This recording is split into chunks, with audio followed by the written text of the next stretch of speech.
গাজায় ইসরায়েলি আগ্রাসনের জবাবে শুরু থেকে সোচ্চার ইয়েমেনের সশস্ত্র গোষ্ঠী হুতি একের পর এক হামলা চালানো হচ্ছে আরব সাগর, লোহিত সাগর ও এডেন উপসাগরে চলাচলকারী ইসরায়েলের সাথে সম্পৃক্ত জাহাজগুলোতে।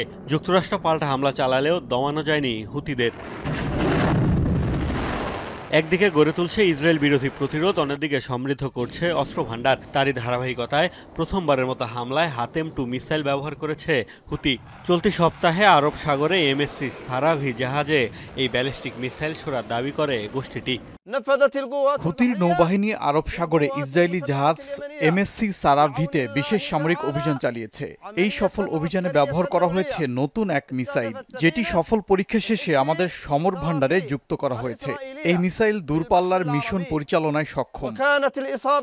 হুতির সামরিক মুখপাত্রের সেই দাবি সপক্ষে বুধবার প্রকাশ করা হয়েছে হাতেম-2 মিসাইলের ভিডিও।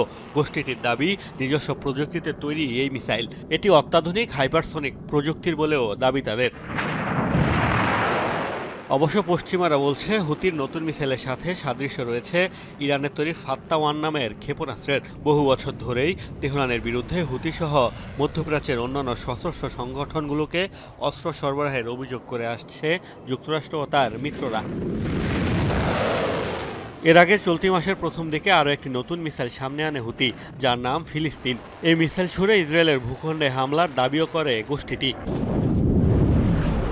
মোস্তফা মাহমুদ, যমুনা নিউজ।